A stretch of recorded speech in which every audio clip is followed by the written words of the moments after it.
Metal Gear Solid, one of the most memorable games of all times. Through a great story, interesting characters, and groundbreaking gameplay, it became one of the best games of its generation. The game not only popularized the cutscene as a method of storytelling, also set the basis for a great franchise. But what about now? Metal Gear Solid was released in 1998, almost 20 years ago. It's been a long time since, and the game has come a long way. That's why we ask, is Metal Gear Solid the timeless classic we remember, or just an old game embellished by nostalgia? Stay around while we analyze the Shadow Moses incident under the modern eye. This is Metal Gear Solid years later.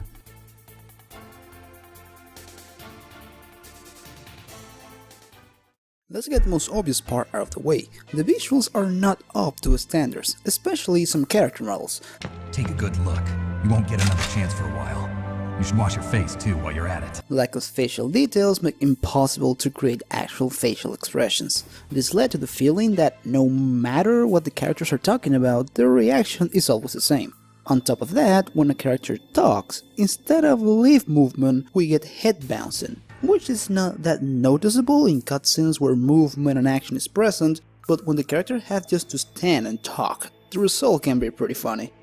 But I thought that all nuclear warheads were equipped with safety measures. But besides that, even if the visuals are dated, it's not distracting. The developers work around the hardware limitation by creating simplistic but recognizable environments where every single element is clearly defined. You will never find yourself lost in an area wondering what is what or where do you supposed to go. Everything looks passable. Not good, but passable. And that's not a problem. Considering that visual fidelity is not where the best part of Metal Gear is, the gameplay and especially the story is where the game shines against its competitors.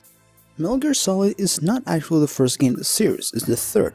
Metal Gear released for the MSX2 and Metal Gear 2 Solid Snake also released for the MSX. These two games were innovative and have deep and interesting stories, but sadly none reached mass appeal, partially because they were 2D games and the approach to stealth was not immersive. To make things worse, the story was delivered only through text. That means that the player have to read walls of text every time they engage in conversation, which is not the best way to connect the story with the action stealth gameplay. All these limitations disappear with Metal Gear Solid. The new hardware enabled the developers to finally connect the two elements and deliver the best experience possible. Does the connection between gameplay and story work all the time? Well, the camera is stepped down. But it's not isometric. Makes sense, what's the point of making it 3D if you're not going to have depth perception? The problem is that you don't have actual control over the camera. That means that you cannot see anything that is in front of you, or behind you, or immediately next to you.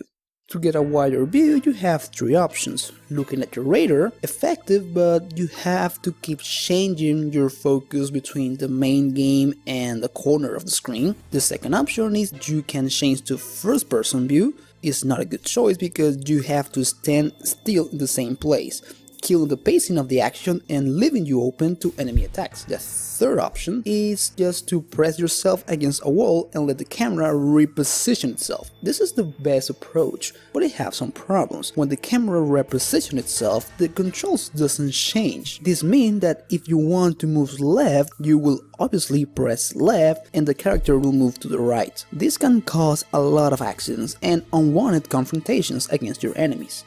Even with all of this, the stealth gameplay feels really good. All the levels are designed with the limitations in mind, so you will never have to fight against the controls. This proves that even if you don't have the best in your game, if you take your problems into consideration when designing the rest of the thing, the problem can just disappear. The stealth feels great and is easily the strongest point of the game. The AI doesn't surprise, it does its job. Pretty well, to be fair. It's clear the developers make their best effort to make sneaking around the best as possible. It fits right in with the atmospheres they wanted to create.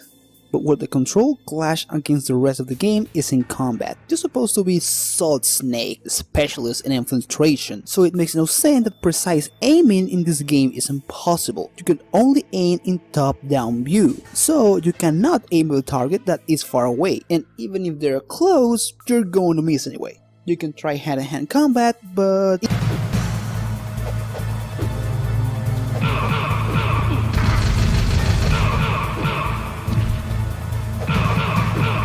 is boring and ineffective. You will give up after punching the same enemy 100 times. It's not a big deal. After all, the idea is to complete the game without being discovered, sneaking around, never being seen.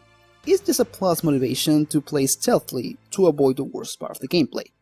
Which is a shame because all boss fights are straight up combat. Metal Gear Solid bosses are famous for a reason, and a good reason. All boss fights are ingrained to the story, the theme designed perfectly. Every single boss is a character, not only a bad guy that have to be defeated to continue. They have personalities, they have interesting things to say. They have a theme. This is especially true with Psycho Mantis and its psychic powers. I don't want to spoil anything, but this is something you have to experience for yourself to understand how good it is. There's no need for words, Snake. I'm Psycho Mantis! What I mean to say is that every boss is contextualized perfectly, but mechanically are as basic as they can be. There's one boss where you can just stand there and shoot without even moving.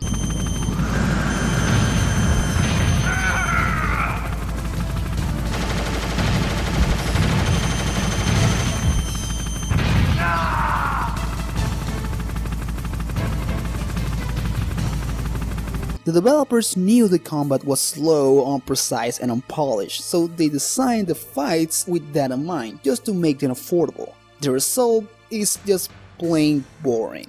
To interrupt the cycle of stealth and combat, the game often introduces small elements that change the feel of the game. At some point, you will be knocking on walls trying to find a secret hallways, or trying to traverse a room filled with lasers invisible to the naked eye. Or you can use your sniper rifle to kill enemies across the other side of the bridge.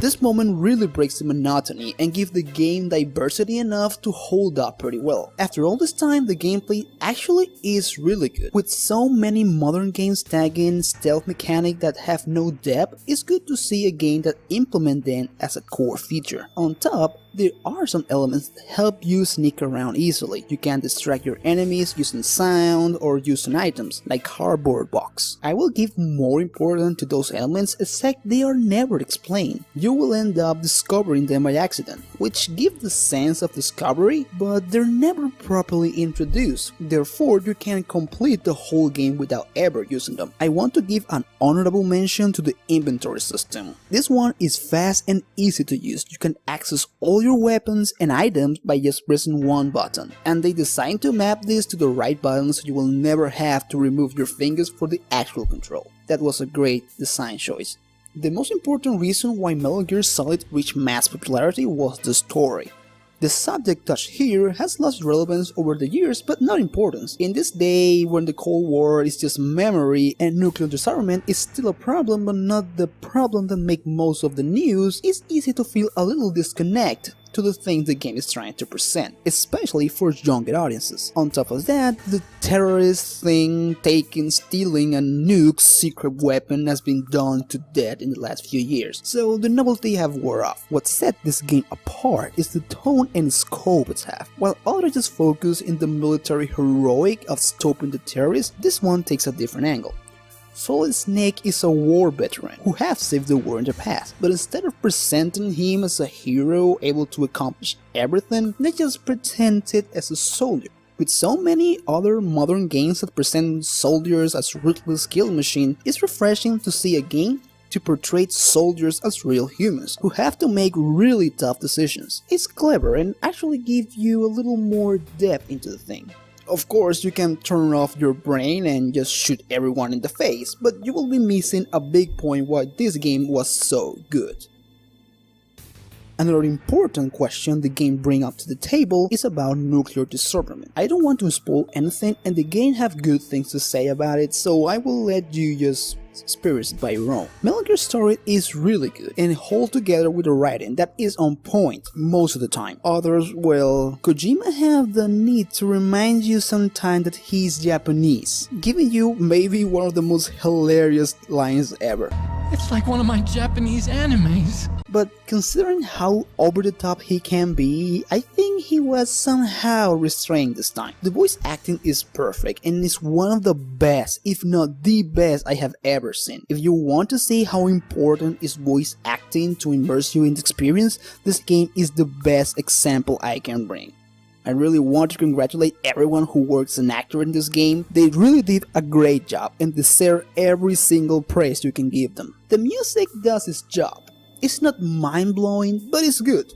Today we have more complex and deep soundtracks, so it's not as special as it used to be. It fits every moment as expected, so I give it a pass. The only complaint I have is not directly with the story, but the way it is presented. Again, the game really managed to balance well cutscenes, dialogue, and gameplay too, but most of the plot points are always given in either cutscenes or coded conversations, which can slow the pacing of the game. The reason why the cutscenes have gained a bad reputation over the years is because they are better ways to provide the story without taking control away from the player, and some of these cutscenes can be really long, one after another without gameplay in between. The other options are coded conversations.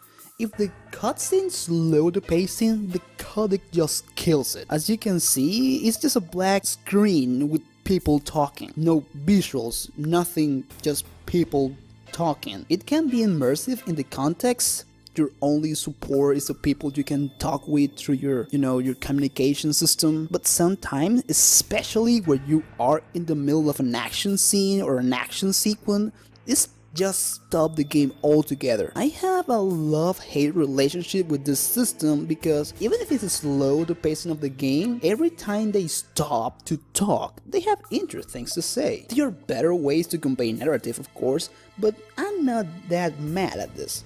Sometimes it doesn't disrupt the flow of gameplay.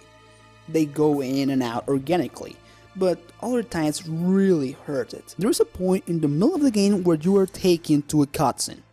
Alright, normal stuff, then a boss fight, then another cutscene, standard stuff so far, then another cutscene, then 15 minutes of backtracking, and not the fun kind of backtracking, then another boss fight, again without moving the story forward in any way, then 15 minutes of just a cutscene with no interaction, then 5 minutes of coded conversation, and finally you can put your hands back in the game. It's like an hour or so of you hand off the game. It's not really that good. Everything that happened in this part is interesting. They give you character development, they give you details, they give you ideas, but they don't move the story forward. And on top of that, it doesn't feel like a game approach to storytelling. It feels more like a movie approach to storytelling. And that is a problem that Kojima needs to work, even today. At the end, all I have to say is not the best way, but it gets the job done. When I started to make this video, I remember playing the game on 2 different occasions.